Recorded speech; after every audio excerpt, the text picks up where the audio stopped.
आखिर कब लैपटॉप से बाहर निकलेंगे क्लासरूम, कब स्कूल बसें दोबारा से दौड़ेंगी और कब बजेगी स्कूल की घंटी। कोरोना के कंट्रोल होने के बाद अब एमपी जिस तरह से धीरे धीरे अनलॉक हो रहा है, तो सवाल ये भी उठ रहा है कि आखिर स्कूल खुलने की बारी कब तक आएगी। हालांकि ये बच्चों से जुड़ा मसला और जिस तरह से तीसरी लहर में सबसे ज्यादा खतरा और बड़ा जोखिम बच्चों के लिए बताया जा रहा है, इस लिहाज से अभी स्कूल खुलने पर फैसला लिया जाना बाकी है। स्कूल शिक्षा विभाग ने भी सुझाव मांगे हैं 30 जून तक पेरेंट्स से, टीचर्स से और एजुकेशनल इंस्टीट्यूट से कि स्कूल किस तरह से खोले जाएं या उनकी इस पर राय क्या है। तो आज इसी जरूरी बच्चों से जुड़े हुए इसी जरूरी मुद्दे पर करेंगे चर्चा। क्या इस बरस बज पाएगी स्कूल की घंटी? चर्चा को आगे बढ़ाएं उसके पहले आप ये रिपोर्ट देखिए।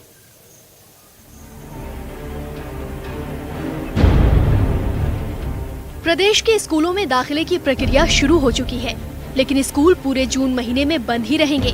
सवाल ये है कि क्या काबू होते संक्रमण के दौरान स्कूल खोलने पर विचार किया जा सकता है। सरकार ने 30 जून तक पेरेंट्स, टीचर्स और एजुकेशन इंस्टीट्यूशन से सुझाव मांगे हैं। शिक्षा विभाग ने तय किया है कि सुझावों के आधार पर ही स्कूल खोलने पर विचार किया जाएगा। जाने में ही अच्छा लगता था, रेगुलर स्कूल्स में ही मज़े आते थे, फ्रेंड्स से मिलना, फ्रेंड्स के साथ एक्टिविटी वगैरह करना। और ऐसे तो ऑनलाइन क्लास में पढ़ना पड़ता है पर अच्छा नहीं लगता पढ़ने में। ऑनलाइन क्लास से इतना अच्छी पढ़ाई बच्चों को समझ भी नहीं आती है। पहले एक रूटीन था बच्चों का, उठना, जाना, स्कूल जाना, स्पोर्ट्स एक्टिविटी, बच्चों के भी फ्रेंड सर्कल, उनका एक डेवलपमेंट होता था। मुझे लगता है लगभग 300-350 दिन से ऊपर हो गए स्कूल क्लासें खुलने को। हमने ऑनलाइन क्लासेस ज़रूर ली है, शासन ने भी बहुत अच्छे प्रयास। अगर हम बच्चों की माने तो कहीं ना कहीं एक रियल क्लास और ऑनलाइन मोबाइल पर पढ़ाई में बहुत अंतर होता है। असल में अब तीसरी लहर में जिस तरह बच्चों को लेकर चिंता जताई जा रही है, ऐसे में स्कूल खोलना क्या बड़ा जोखिम है? क्या ये सत्र भी ऑनलाइन ही होगा? अगर स्कूल खुलते हैं तो कौन सी सावधानियां जरूरी होंगी? क्या पेरेंट्स इसके लिए तैयार हैं और शिक्षण संस्थान की तैयारी कितनी? पहली से लेकर 5वीं तक तो टोटल स्कूल बंद कर दिए जाएं अभी कोरोना काल को देखते हुए। 6वीं से लेकर 8वीं तक के ऑनलाइन क्लासेस ली जाएं। साथ में 9वीं से लेकर 12वीं तक की जो कक्षाएं हैं वो कक्षाएं जुलाई से प्रारंभ करें और उसमें 20 से 25 बच्चों से ज़्यादा अनुमति ना दें। और सभी स्कूलों को ऐसी एक कमेटी और गाइडलाइन दे सरकार कि जिसके वजह से हमारा बच्चा सुरक्षित रहे और शिक्षा का संचालित भी अच्छे से हो सके, क्योंकि बच्चों का भविष्य खतरे में है। राज्य सरकार जो स्कूल खोलने जा रही है उसमें मेरा विचार ये है कि इसी लहर की आशंका तहत स्कूल खोलना पूरी तरह से अवॉइड करना चाहिए। परंतु दूसरे अगर पहलू देखें तो बच्चों के शारीरिक एवं मानसिक विकास के लिए स्कूल खुलना भी जरूरी है। स्कूलों को कोविड प्रोटोकॉल के तहत अगर 2 शिफ्टों में स्कूल लगाते हैं तो ये ज़्यादा बेहतर होगा। भोपाल से रंजना दुबे के साथ bureau report, news 18 Madhya Pradesh, Chhattisgarh. तो इस खास चर्चा में हमारे साथ जुड़े हैं भारत भार्गव जी, जो कि प्रदेश अध्यक्ष हैं अध्यापक अधिकार संघ के। दूसरी तरफ हमारे साथ जुड़े हैं प्राचार्य शैलेश झोपे जी, जो आनंद विहार स्कूल के प्रिंसिपल हैं। सबसे पहले शैलेश जी का ही रुख करूंगी। सर, अभी तक आपके सामने चुनौती ये होती थी कि बच्चों की पढ़ाई का किसी तरह से हट जाना ना हो, उनका ओवरऑल डेवलपमेंट हो सके, लेकिन अब उनकी सेहत की फिक्र और उसकी सावधानी भी एक बड़ी चुनौती होगी। अभी 30 जून तक सुझाव मांगे गए हैं, अभी एक्सटेंड कर दिया गया है टाइम, दाखिला तो शुरू हो गया, लेकिन स्कूल खोले जाएं या नहीं इस पर फैसला होना बाकी है। इस मद्देनजर आपकी क्या राय है, आपके क्या सुझाव हैं? स्कूल खोलने में अगर तैयारी के साथ खोले जाते हैं तो अभी, क्योंकि इस समय बच्चों की भी डिमांड है और टीचर्स की भी डिमांड है, तो स्कूल खोले जा सकते हैं अभी तैयारियों के साथ, अच्छे से तैयारी करके 9 to 12 के लिए पहले ट्रायल बेसिस पर हम आगे बढ़ाएं और फिर अगर सब कुछ सही चलता है तो फिर उसको और नीचे की क्लासेस में लिया जा सकता है। जी शैलेश जी, बड़ी चुनौती, जैसा मैंने शुरुआत में भी आपसे कहा कि अब फिक्र ये है कि कोविड गाइडलाइन में जो सबसे बड़ी चिंता है क्राउड, और स्कूल क्लासरूम वहां पर भीड़ जुटनी ही है। सोशल डिस्टेंसिंग का ख्याल किस तरह रखा जा सकेगा, कितनी बड़ी चुनौती हो जाएगी। जैसा आप कह रहे हैं कि 9वीं से 12वीं तक के लिए पहले एक्सपेरिमेंट के बतौर शुरू किया जा सकता है, तो कितनी बड़ी चुनौती होगी कोविड गाइडलाइन के साथ स्कूल खोल पाना। जी, अभी क्योंकि पिछले साल भी ऐसा हुआ था और 9वीं से 12वीं खोला था स्कूल, लेकिन एक ही सेक्शन के सारे बच्चे एक जगह नहीं बिठाए थे। उस सेक्शन को बाइफरकेट किया गया था, बाहर ही डिस्टेंस मेंटेन करके, सैनिटाइज करके, टेम्परेचर मेंटेन करके बच्चों को एंटर करवाया गया था। और काफ़ी टीचिंग जो स्टाफ था उसने काफ़ी केयर लिया कि बच्चे साथ में एक साथ ना आए, और वो दूर जी, आवाज़ क्लियर, हाँ, जो दूर बच्चे बैठे थे और डिस्टेंस मेंटेन करवाया था। और प्रॉपरली हर बार जब बच्चा आता था उससे पहले रूम सैनिटाइज होते थे और जाने के बाद भी रूम सैनिटाइज होते थे। बच्चों से यह जरूर कहा गया था कि आप अपना लंच बॉक्स अगर लाते हैं, खाने वगैरह की चीजें, वैसे तो इतना लंबा ड्यूरेशन के लिए स्कूल नहीं था, लेकिन कम ड्यूरेशन के लिए भी अगर आपको लाना है तो अपना वाटर बॉटल अपनी पर्सनल साथ में रखें, ज्यादा अच्छा रहेगा। जी, हमारे साथ मीनल भी जुड़ गई हैं, मीनल तिवारी जो पेरेंट हैं, उनसे जानना चाहेंगे, क्योंकि सबसे बड़ी फिक्र तो इस वक्त पेरेंट्स की ही है। हालांकि ऑनलाइन क्लासेस भी इन पेरेंट्स के लिए बड़ी चुनौती, लेकिन क्या पेरेंट्स तैयार हैं कि अब काफी सावधानियों के साथ स्कूल खोले जा सकते हैं? क्या पेरेंट्स इस बात के लिए तैयार हैं बच्चों को स्कूल भेजने के लिए, जिस तरह की तीसरी लहर में बच्चों के लिए ही सबसे बड़ा संकट हो सकता है, ये आशंका जताई जा रही है। रुक करेंगे मीनल जी का। मीनल जी, आपकी क्या राय है, क्या खुलना चाहिए स्कूल सावधानी के साथ? या thank you Shefali. As a parent मैं ये सोचती हूँ कि अभी जो प्रिडिक्ट किया जा रहा है कि कोरोना की थर्ड वेव भी आएगी, और क्योंकि वैक्सीनेशन अभी इंडिया में भी 100% नहीं हुआ है और बच्चों का तो वैक्सीनेशन अभी शुरू ही नहीं हुआ है, तो अगर आप मुझसे पूछेंगे एज अ पेरेंट तो मैं बहुत डरी हुई हूँ, क्योंकि जो सेकेंड वेव थी कोरोना की उसने फैमिलीज को हिला दिया है और बहुत फैमिलीज का पर्सनल लेवल पर नुकसान हुआ है। तो बच्चों के साथ तो कोई भी फैमिली या कोई भी पेरेंट जो है वो कॉम्प्रोमाइज नहीं करना चाहेगा।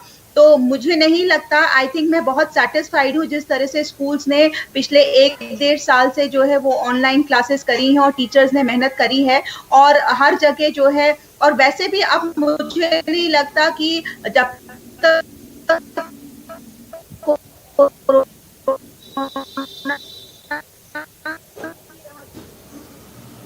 पड़ेगा कभी ऑफलाइन और 100% स्ट्रेंथ के साथ, तो मुझे नहीं लगता है कि अभी जो है वो ये चीज हो पाएगी। होते हैं और बच्चों को बहुत मुश्किल है कि वो 100% अपना मास्क लगा के रखें और अपने फ्रेंड्स के साथ अपनी चीजें ना शेयर करें, ये उनके लिए थोड़ा मुश्किल होगा।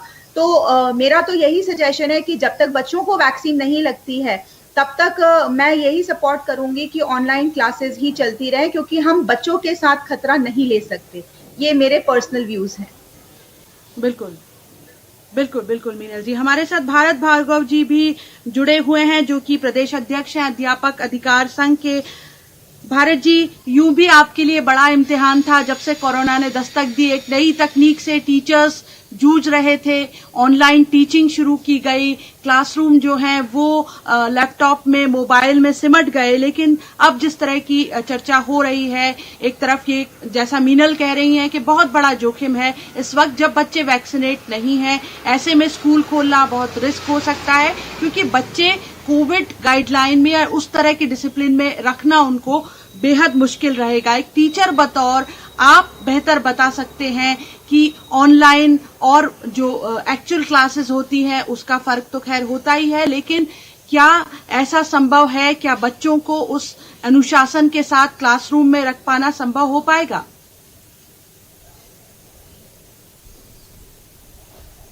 निश्चित ही अभी जो मुद्दा है अत्यंत गंभीर है, लेकिन जो चुनौती हमारे सामने है,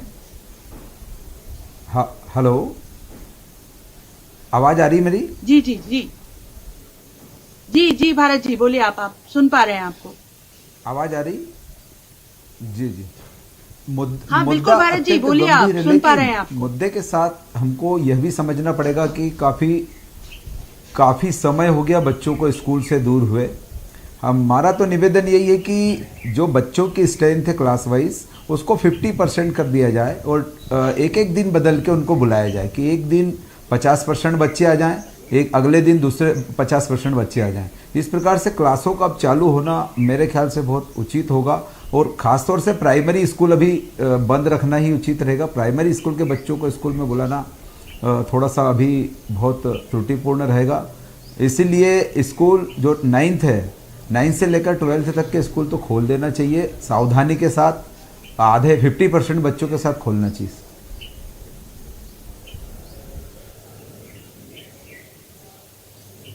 जी, हमारे साथ मीनल जुड़ी हुई हैं, पेरेंट। मीनल, एक ये बिल्कुल ठीक कह रही हैं आप कि तीसरी लहर जो है उसमें संभावित खतरा बच्चों के लिए बताया जा रहा है, लेकिन वर्चुअल क्लासेस जो हैं वो भी कई पेरेंट्स की ये शिकायत है कि वो उस तरह से जो एक्चुअल क्लासरूम होती है उसकी जगह तो वो कभी ले ही नहीं सकती। कोर्स पूरा करना है किसी तरह, इस तरह से सब कुछ चल रहा है। बच्चों का जो ओवरऑल डेवलपमेंट है वो इन ऑनलाइन क्लासेस से नहीं हो पा रहा। मीनल, शेफाली, मैं उन पेरेंट्स से ये पूछना चाहूँगी कि जान ज़्यादा ज़रूरी है या पढ़ाई ज़्यादा ज़रूरी है? अगर हमारे बच्चे को जान जोखिम में डालकर और हम उनको वहाँ भेजते हैं और कल खुदा न खास्ता कोई ऐसी मुसीबत आ जाती है तो क्या हम अपने आप को कभी माफ़ कर पाएंगे? आज ऑनलाइन जो क्लासेस चल रही हैं, हमें पता है कि हमारा बच्चा सिक्योर है, वो घर पे है, और इस दौरान टीचर्स ने और स्कूल्स ने जो मेहनत करी है, और सिलेबस की जहाँ तक बात है तो आप भी जानती हैं, मैं भी जानती हूँ कि ये जो जब बोर्ड्स कैंसिल हो गए 10th और 12th के, तो बाकी क्लासेस तो बहुत ज़्यादा वहाँ वो तो स्कूल्स के हाथ में रहता है उनका सिलेबस कर्टेल करना, किन चीज़ों को जो है वो जज करना चाहते हैं, किन चीज़ों का वो एग्जाम लेना चाहते हैं, किन टॉपिक्स का। ये तो इंटरनल मैटर होता है स्कूल का, सिर्फ 10th और 12th ऐसे एक्सटर्नल मैटर्स होते हैं। तो जब गवर्नमेंट ऑफ इंडिया ने 10th और 12th के मैटर्स को कंसिडर कर लिया तो इंटरनल एग्जामिनेशन आई थिंक जो स्कूल्स करा रहे हैं ऑनलाइन वो बेस्ट है। और अब बच्चे भी जो है उस सिस्टम को समझ गए हैं। जब लास्ट ईयर मार्च में 20 में जब हमने ये सारी चीजें स्टार्ट करी तब उस वक्त बहुत चुनौती थी, लेकिन उसके बाद वो सारी चुनौतियां एक के बाद खत्म हो गई और लगभग हर स्कूल ने ऑनलाइन एग्जाम ली, सिलेबस कंप्लीट कराया, यहाँ तक कि ऑनलाइन कॉम्पिटिशन्स भी है, ऑनलाइन एक्टिविटीज भी हुई, ऑनलाइन सेलिब्रेशंस भी हुए। तो ऐसी कोई भी चीज नहीं थी जो रुकी। और लेकिन ये जरूर था कि हाँ, ये सब चलते चलते हमारे बच्चे सेफ थे। तो मुझे लगता है कि आज के दौर में सेफ्टी सबसे इम्पोर्टेंट है, और जैसे कि हमारे प्रधानमंत्री ने कहा था, जान है तो जहान है, तो वही उसी चीज को मैं मानती हूँ कि जान है तो जहान है। अगर एक बच्चा 1 साल जो है, अगर एक क्लास 1 साल बाद भी जो है वो करता है, कई बार होता है कि 12th के बाद बच्चे 2-2 साल ड्रॉप लेते हैं और ड्रॉप लेकर वो अपने कॉम्पिटिटिव एग्जाम्स की पढ़ाई करते हैं, तो जान है इसलिए कर पा रहे हैं। अगर जान ही नहीं रहेगी तो क्या रहेगा? तो मुझे ये लगता है कि मैं बहुत सेटिस्फाइड हूँ ऑनलाइन क्लासेस से, जिस तरह से चीजें ये चल रही हैं। जब तक वैक्सीनेशन नहीं हो जाता, मैं मान सकती हूँ कि क्योंकि मैं भी एक टीचर थी, हमें बहुत लगता है कि बच्चे जो है वो स्कूल आए हम, लेकिन उनकी स्कूल्स बहुत ध्यान रखेंगे। ये भी मैं मानती हूँ कि स्कूल्स एक बहुत बड़ा अमाउंट जो है वो बच्चों की सेफ्टी के लिए खर्च करेंगे, क्लीनिंग के लिए। लेकिन देखिए, कोई भी सिस्टम फुल प्रूफ नहीं हो सकता। तो मुझे ये लगता है कि जब तक फुल प्रूफ सिस्टम नहीं आते हैं, जब तक बच्चों की वैक्सीनेशन नहीं होती है और वो सेफ नहीं होते हैं, वो बेटर है कि वो घर पे रहें और पढ़ाई चलती रहे। पढ़ाई तो रुकी नहीं है, कोई एक्टिविटी रुकी नहीं है। तो इस तरह से जो है ये चीज अगर कंटिन्यू होती है तो मुझे लगता है मेरे बच्चे सेफ रहेंगे और वो ज्यादा इम्पोर्टेंट है। बिल्कुल शैलेश जी, जो मीनल बात कह रही हैं, आपने हालांकि कहा 9वीं से 12वीं तक के बच्चों के लिए कि बहुत सुरक्षा और बहुत सावधानी के साथ स्कूल खोले जा सकते हैं। भारत जी का भी सुझाव ये था कि अल्टरनेट क्लासेस रखी जा सकती हैं, लेकिन ये बहुत बड़ी फिक्र है क्योंकि इतनी बड़ी तादाद में जब शहर खुल रहा है तब बड़े समझदार लोगों को डिसिप्लिन नहीं रखा जा सक रहा। हम देख रहे हैं कई जिलों से तस्वीरें आती हैं कि वहां पर लोग बाजार में हुजूम बनाकर खड़े हो गए हैं। ऐसे में बच्चों को संभालना कितना मुश्किल होगा जबकि वो वैक्सीनेट भी नहीं है। शैलेश जी, मुझे आवाज़ थोड़ा क्लियर नहीं आ रहा है, इको हो रहा है क्या पूछना चाह रहे हैं आप? जी जी शैलेश जी, मैं अपना सवाल आपसे दोहराती हूँ। हमारे साथ जो पेरेंट जुड़ी हुई हैं मीनल, वो भी जो फिक्र जता रही हैं कि सबसे बड़ी जरूरत है इस वक्त कि बच्चे सुरक्षित रहें, और इस लिहाज से जैसा आपका सुझाव था कि 9वीं से 12वीं तक के स्कूल प्रयोग के तौर पर उनकी कक्षाएं शुरू की जा सकती हैं, लेकिन हम देख रहे हैं कि अनलॉक जिस तरह से हुआ, धीरे धीरे कई जिलों से तस्वीरें आई, भीड़ जुट रही है। ऐसे में जब समझदार लोग, वैक्सीनेटेड लोग कोविड गाइडलाइन का पालन नहीं कर पा रहे दूसरी लहर देख लेने के बाद, तब बच्चों को संभालना कितना मुश्किल होगा और कितना जोखिम भरा, क्योंकि वो बच्चे वैक्सीनेट भी नहीं हैं। डेफिनेटली ये जरूर चिंता का विषय है कि तीसरी लहर में अभिभावक भी जरूर चिंता में हैं, और स्कूल भी काफी इस मामले में चिंता का विषय है, स्कूलों के लिए भी। लेकिन अगर अपने लेवल पर अच्छे से प्रयास किए जाएंगे तो हम पिछली बार देख चुके हैं, पिछली बार 9 to 12 के बच्चे स्कूल आए हैं और बहुत अच्छे से बच्चों ने बिहेव किया है और अपने आप को कंट्रोल किया हुआ है था। क्योंकि बच्चों को जब हमने समझाया है, अभिभावकों ने समझाया है और उनको पहले से इंस्ट्रक्शंस दिए गए हैं, तो उन्होंने काफी अपने आप को सिस्टमेटिक तरीके से क्लास भी ज्वाइन किया है, पढ़ा भी है और एंजॉय भी किया है। जी, हालांकि शैलेश जी, शहरों की स्थिति है, मैं भारत जी का रुख करूंगी, हमारे साथ जुड़े हुए हैं भारत जी। भारत जी, शहरों में जहां पर बहुत माहौल अलग तरह का है, सूचनाएं बहुत ज्यादा हैं, पेरेंट्स भी बहुत अलर्ट हैं, वहां बच्चे अनुशासित भी रहेंगे, मास्क, सैनिटाइजर उनके साथ, यानी उन्हें कोविड के प्रोटोकॉल के हिसाब से पूरी तरह से तैयार करके एक बार हम ये इमेजिन कर सकते हैं कि पेरेंट्स बच्चों को स्कूल भेजेंगे। लेकिन हम पूरे ब्रॉडर प्रोस्पेक्ट में देखें, एक बृहद तस्वीर देखें मध्य प्रदेश की, तो गांव देहात में क्या स्थिति बनेगी अगर इस तरह का सुझाव पे अमल किया जा सकता है? क्या वहां बच्चों के पास इतनी सुविधाएं हैं?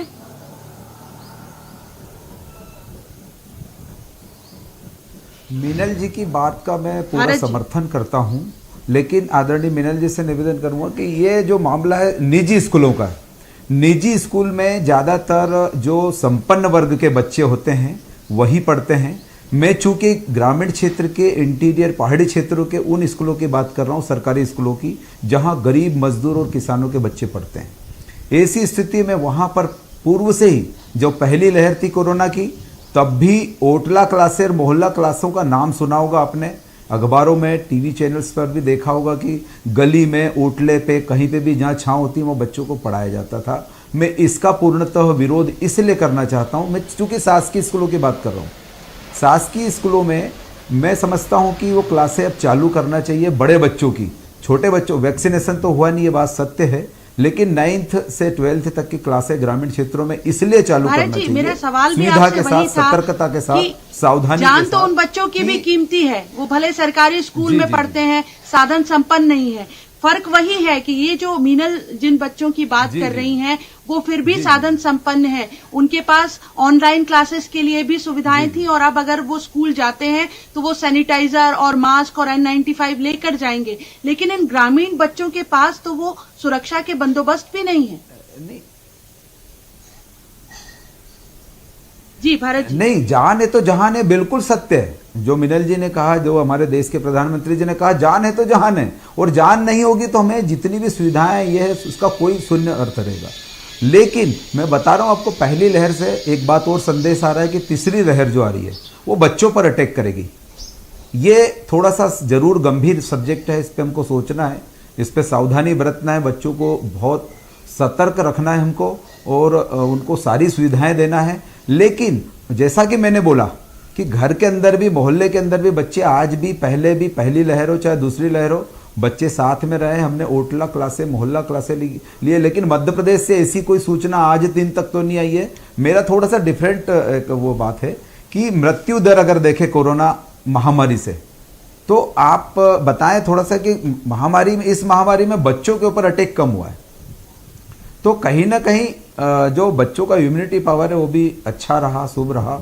लेकिन ग्रामीण क्षेत्र में जहाँ तक ऑनलाइन क्लासेस है, तो बच्चों का भविष्य कुल मिला के थोड़ा सा इस एंगल से मैं कहना चाहता हूँ कि वहाँ पर ऑनलाइन क्लासेस की सुविधा नहीं है, उनके पास बच्चों के पास एंड्रॉइड मोबाइल नहीं है, चैनल वगैरह न्यूज़ वगैरह या कोई भी डिजिटल साधन नहीं है। इस वजह से बच्चों को जो ओटला और मोहल्ला क्लासेस मध्य प्रदेश स्कूल शासन ने चालू की है और पिछले बार चली है, बाकायदा संचालित हुई है, लेकिन कहीं से ऐसी खबर नहीं आई है कि बच्चे संक्रमित हुए हैं। कहीं ना कहीं ये टीचरों को धन्यवाद देना चाहूँगा, उन शासकीय टीचरों को धन्यवाद, शिक्षक साथियों को धन्यवाद देना चाहूँगा जिन्होंने ग्रामीण क्षेत्रों में जाकर अलग अलग